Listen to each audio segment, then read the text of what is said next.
కుటుంబంలో బాబా గొడవ. Hanumantharao master plan. కుటుంబరావు హనుమంతరావు మంచి స్నేహితులు. కుటుంబరావుకి ఏ కష్టం వచ్చినా సుఖం వచ్చినా వెంటనే హనుమంతరావు ఇంటికి వచ్చి చెప్పుకుంటాడు. ఆ రోజు కుటుంబరావు హనుమంతరావు ఇంటికి దిగులుగా వచ్చాడు. రావాయి కుటుంబం, ఏంటి దిగులుగా ఉన్నావు? ఏం చెప్పమంటావు హనుమంతు నా బాధలు? ఇప్పుడు ఏమంత బాధ వచ్చి పడిందో? ఆ తిరుపతిరావు లేడు?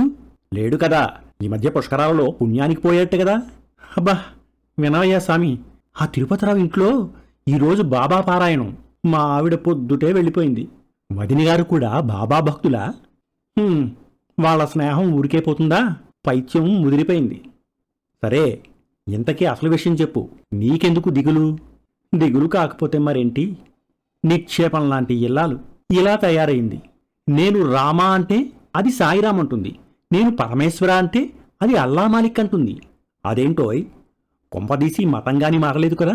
లేదు హనుమంతు, బాబా హిందూ దేవుడే అంటూ హారతి ఇస్తుంది, ఉపవాసాలు చేస్తుంది. అతడే విష్ణువు, అతడే శివుడు, అతడే దత్తాత్రేయుడు, అతడే అల్లా, అతడే మాలిక్ అంటుంది. పోనీలేవోయ్, ఆవిడ భక్తి ఆవిడది, అందువల్ల నీకొచ్చిన నష్టం ఏమిటి?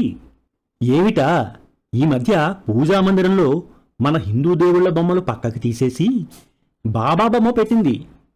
ఏ చిన్న ఇబ్బంది వచ్చినా పారాయణం చేస్తానని మొక్కేసుకుని ఆ బాబా గురుచరిత్ర పుస్తకం ముందు వేసుకొని కూర్చుంటుంది. పోనీలే కుటుంబం, ఆవిడ నమ్మకం ఆవిడిది, నీదేం పోయిందోయ్? నువ్వు అలాగే చెప్తావు. ఈ మధ్య ఇంట్లో నమాజు కూడా మొదలెట్టింది. నమాజా? నమాజే. ఇంతకీ నా ఏడుపుకి కారణం చెప్పలేదు కదూ? మా ఇల్లు నా స్వార్జితం కాదు, నేనేదో పేకాటలో తగలేస్తానని మా నాన్న మా ఇంటిని పెద్ద గొప్పగా మా ఆవిడ పేర రాసిపోయాడు. అయ్యో అలాగా? పోనీ ఎవరి పేర ఉంటేనేలే. అసలు విషయం నేను, ఈ మధ్య బాబా కలలో కనిపించి తనకు గుడి కట్టమన్నట్ట. ఆ విషయం మా ఆవిడ ఆ తిరుపతిరావు భార్యకి చెప్పింది. ఆవిడేమో వాళ్ళ బాబా భక్త మండలికి చెప్పింది. నిజంగా బాబా కనిపించాడా? రోజూ అదే విగ్రహం ముందు చూస్తూ కూర్చుంటే కనిపించడు. పోనీ కనిపించాడే అనుకో, గుడి ఎందుకు కట్టమంటాడు? వీధికో గుడి కట్టి మరీ భజనలు చేస్తున్నారుగా, సరిపోలేదా? పోనీ కట్టమన్నాడే అనుకో, దానికి నా ఇల్లే దొరికిందా? నా ఇంటినే కూలగొట్టి గుడి కడుతుందట.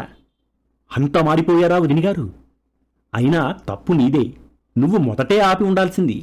నాకేం తెలుసు, వాళ్ల స్నేహం ఇంత పని చేస్తుందనుకోలేదు. నిన్ను చూస్తే జాలేస్తోంది కుటుంబం. పోనీ ఒక పని చెయ్యి, ఈ రాత్రి మీ పూజామందిరంలో ఉన్న బాబా బొమ్మని ఆ తిరుపతిరావు ఇంటి పెరట్లో పెట్టాయి.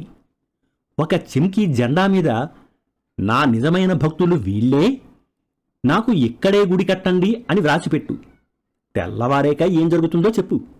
ఓ అర్థమైంది, ఇహ చూసుకో అంటూ కుటుంబరావు ఉత్సాహంగా వెళ్ళిపోయాడు.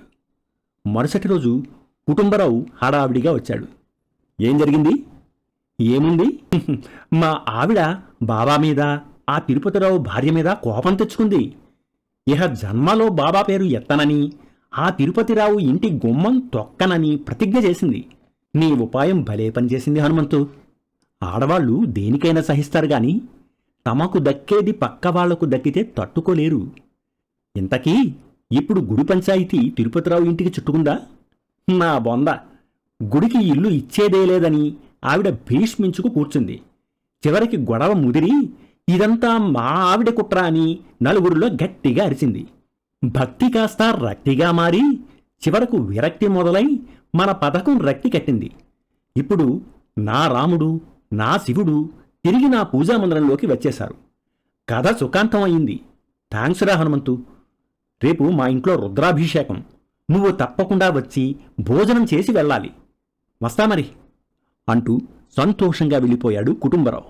విశ్వాసం ఇంటికి శాంతిని తీసుకురావాలి, అశాంతిని కాదు. ఆధునిక సమస్యలపై ఈ తార్కిక విశ్లేషణ మీకు నచ్చినట్లయితే ప్రతివారం మరిన్ని సంభాషణల కోసం తెలుగు మేధకు సబ్స్క్రైబ్ చేసుకోండి. ధన్యవాదాలు.